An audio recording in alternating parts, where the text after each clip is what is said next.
Hi, we're starting again our second class, Solaris Therapy, and let's go straight to work. So, first of all, does anyone have any doubt, any question that you want to talk about? No? Everything okay? Yeah, all right. So I'm going to talk about with you guys very fast because we have a lot of things to talk about and a lot of work to do. So let's see, first of all, the story about Anita Murjani. We didn't talk about her, did we? Anita Murjani? No? Okay. This is a very interesting case. It's not the only one, but this one is very interesting. You can find her on YouTube, and also she has books, and it's very interesting, her story. She had cancer, and she was like actually dying of cancer after 4 years.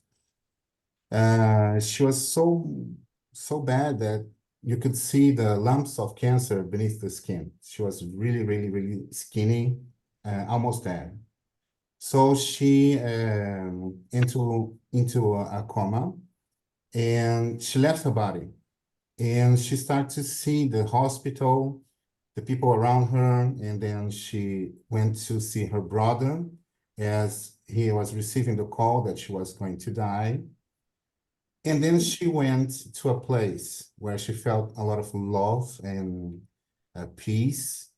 And she met with people that had passed away, like her father and other family members. And she talked about all the things that she needed to talk about. She learned a lot of stuff. And she was given the chance to decide if she wanted to stay there or go back to her body. And she came back to her body because of her husband. She didn't want to leave him alone. And she suddenly woke up from the coma, like a surprise to everyone. And 2 weeks later, she was healed. There was nothing in her anymore, no cancer anymore. And the doctors were, trying to find out where the cancer was. They could not. And they thought that was very strange because it was impossible in their minds that she had just, the cancer had just disappeared. That was impossible. But that is a reality. That's what happened. And why that happened? Because she learned the causes behind the cancer. She learned it was the fear that she had in a lot of things in her life. And she learned that fear kills, like guilt also kills. So by learning that, she could rid herself of that fear and then got cured, got healed completely. No problem at all. No more disease. And we can do that. And it's really great. I want to talk about also the mechanics of epigenetics. And as always, if you have any questions, just say something, okay? Everyone knows about the Occam razor principle. Have you heard about it? Well, yes. That says that when you have a lot of possibilities for an answer, the most probable answer will be the simplest that have that has the answer for the majority of all the problems in that question. All right. So when we do this, we can understand that we are immortal creatures. We are spiritual beings. And we have an experience in here now in our physical bodies. We have a unique biological identity. But what makes us unique is something that we are not sure yet. We know that we have, and on the surface of the cell of our bodies, we have a family of identity receptors. So these things, we would say that one of my cells is me, it's part of me. But if you take that receptor, it just becomes a human cell. It has no identity. They don't know where they are from, so they do not recognize themselves as my cells. Now, what's also interesting is that these identity receptors are on the outside of the membrane of the cell. So it's not something inside the cell that says, okay, you are Luciano. All right, it's something from the outside. And these receptors are capturing like some kind of signal. So if we think that, let's suppose our human body is like a TV set, and we, each one of us, is a picture on the screen. But you know, that image is not from the inside of the television. All right, so it's something that's coming through the antenna. So if someday the TV breaks down for some reason, does the broadcast dies? No, right? So the TV dying do not kill that transmission, that broadcast that was coming from somewhere. So the cell receptors are not the source of the identity, but it is how it perceives the self from the environment. So you can imagine using the TV, if my body dies, but in the future, I have another TV set with the same identity receptors as the previous one, I can now download myself again into a body. You see what I mean? Can you picture this? Yeah?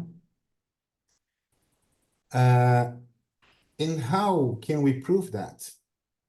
We can actually prove that, you know? You have an idea how we do it? No? Have you ever heard of someone that receives an organ from someone else and got the memories of that person? Yeah? The memories, the tastes, the talents of that person. Why? How come? It's not a piece of brain. It's like a heart. It's like a liver, something. And then you get the memory of that person? That's not, that's very, very weird, at least, you know? So what we are seeing is that that part of that body that died, that has died, is still receiving the signal from the entity that was living inside the body. That means that broadcast didn't die. It's still present. All right? That's why when I say to you guys that they have the answer, science has the answer for our spiritual nature, our many lives, is from things like this. And this is not the only example. And they still refuse because they always will start from a denial. The denial that we have a soul. Okay? So there is no progress in any kind of field that you want to do some work if you start from a denial. You need to start with all possibilities open so something new can come up. If you start denying a piece of the possibilities, you will not get anywhere like with real development, you know? Okay. We also learned that our religious beliefs impact our biology and behavior, and that reflects on the immune system, endocrine systems, and have a lot of impact in our health. So praying is something extremely important for everyone that is sick. And that's something that I try to give to my patients also, you know, not like an imposition, because I know many of you guys are therapists. I don't try to pull them into my religion, but I try to make them see that having a spiritual connection with something and making that a personal relationship with something else is essential for us humans. We need this, okay? That makes us not only happy, but balanced, and our bodies work better, right? So that is essential to me. So I try to give that to my patients, and I encourage you guys to do the same. I inquire what kind of belief the person has, and then I kind of gently push them into that direction. Okay, you believe in this, so why you're not living this? You know? So try to do this. It will be a nice thing for them. Now we're going to talk about chakras. Everybody knows about chakras, right? Yes, yes. Yeah, kind of, yeah. All right, so I'm going to go very fast through this, okay? Because this is a very long subject. It has a lot of information, and if we can do a course just talking about chakras. But the important thing here, I'm going to try to put everything into a very concise manner. So let's see.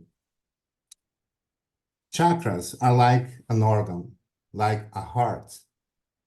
Your heart pumps up blood through your body. The chakras will pump energy through your body. Okay? And we have many chakras. We have 7 most important ones that are more connected to our physical body.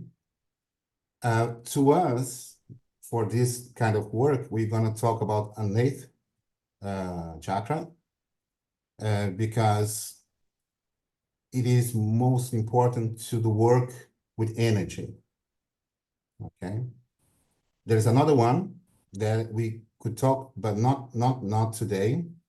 That is to make the connection with the spirit world. There's another chakra specific for that. So every chakra will have a specific type of energy that will be like sucking from the universe and giving to us. If one of them is not working properly, the others will get that energy that is missing from that chakra that's not working, and they will start to pull that also. That means that all the chakras can have all types of energy, but they prefer to use their specific energy. All right, so one will cover for the other if someone gets sick. Now, these chakras, they are energy, right? So there's something else that is energy, our body. And what we have learned is that we have not one body, we have many bodies. You know the guys that go and do like deep diving for exploration, rescue, that they have that suit with that metal stuff in the head? You know that? All right, I don't know how you call that in English. You guys remember? It's like the Starters. Hmm? depressurizing system. Yeah, but that's it has a name. But I don't know the name in English. Scuba divers. No. Scuba divers is like the regular diving, right? Like a metal one where you could go like super deep. Right. Yeah. Okay, anyway, but you guys have the picture, right? So that thing, it has many layers. So for you to dress that, you have like a shirt, an undershirt, and then something else, and then another coat, another one, and then you have the external piece, right? So is the spirit to move this body. Okay? My spirit is so different from this matter that it cannot act directly. It cannot touch directly matter. So it has to have some layers of increasing ethereal form to be able to touch our plane of existence. All right. So we have about 7 bodies. We have our physical bodies. We have our etheric double, which is a copy of this one. We have our astral body, which is a copy also of this one. And these two, they are like the blueprints to make our physical body. Okay.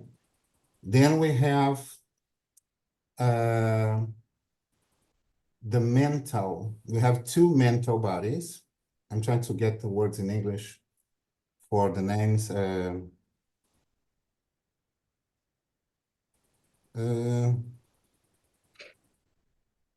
escapes me. So we call it mental inferior and mental superior. So it will be like inferior and superior mental bodies. Mental inferior. Huh? Mental superior and mental inferior. Yeah.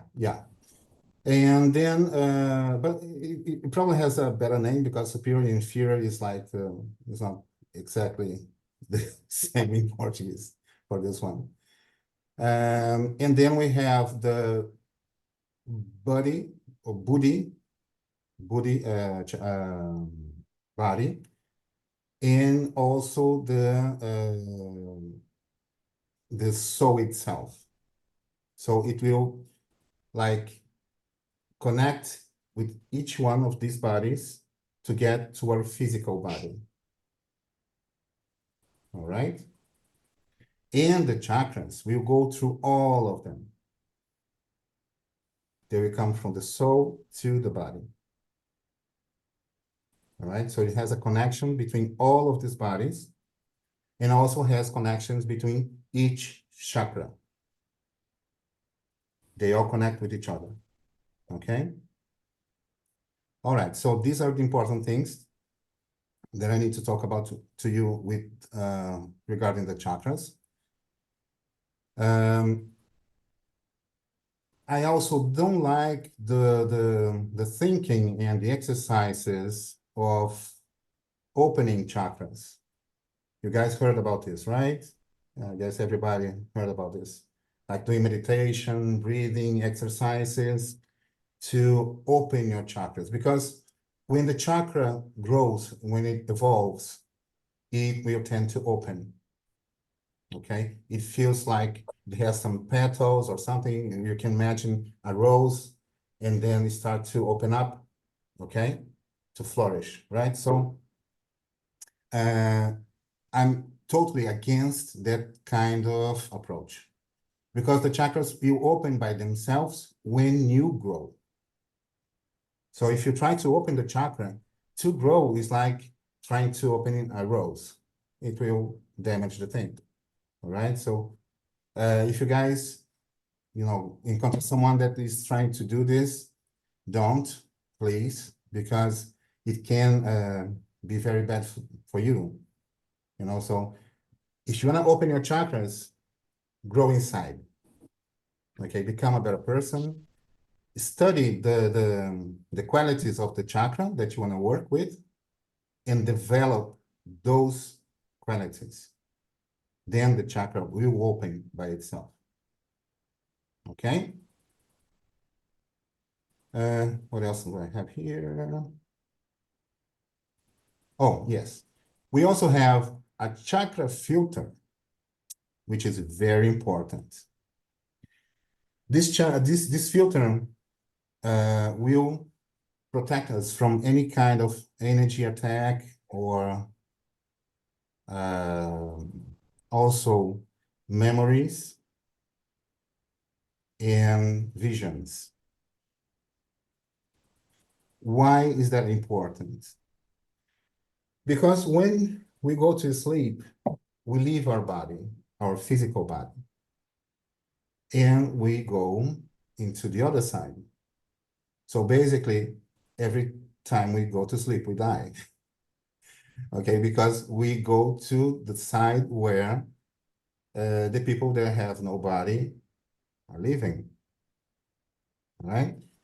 So can you imagine if you wake up and then you remember that you met everybody that has died on the other side, or people from other lives,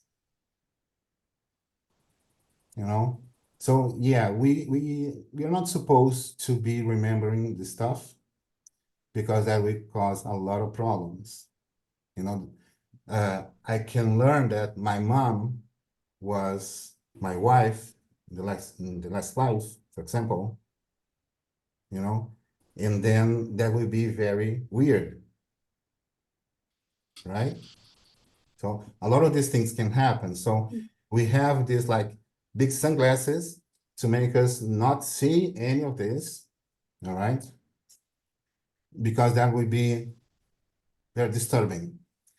And also there's a lot of the spiritual reality can be like heaven or the other side, like hell. So sometimes you can see angels, but sometimes you can see demons, right? So yeah, it's a bit difficult to deal with this in this place we are here now, okay? This filter, it can be damaged by emotions, strong emotions, and by drugs, even cigarettes, okay? So yeah, those things are not very nice, and we should all try to avoid that as much as possible, okay? It's not good for the body and for the spirit. Not good at all. And also, any kind of drug will have some companionship. We never take drugs alone. Okay? If you're taking any kind of drug, be aware that you're going to have someone else drinking from your mouth. Okay? Literally. So, if you go to places to drink and get hammered, there will be spirits around you sucking on your mouth the alcohol and your energy. All right, so not cool. That's why I don't go to those places I told you last time, right? It's not fun. Exactly. Mm-mm. Okay, Wait, on that note, Luciano, yeah. let's say that, it's a holiday and you want to have a glass of wine. Mhm. Is there something that you suggest to do and so that you don't have a companion when you're just having a glass of wine? I will do that at home. You Mm. know, I will try I don't remember when I had alcohol outside of my home the last time, or a friend's home. I don't remember when. Mm-hmm. You see, our homes are better places for that kind of thing. And if it is your home, and well, if you have some kind of spiritual practice, it will be probably well guarded. If you don't, it may be open to invasion. So yes, so I also do sometimes, I treat not only alcohol, but water also with Solaris. I make a Solaris and I put all the energy that I want to have in there, or protection, or to clean it, you know, so I can do that. You all can do that. So is that what you're saying could be a decent workaround? Like I'm going to an Easter brunch and I may have a small glass of wine. Mm-hmm. Will I that be usually in a don't drink at restaurant? all.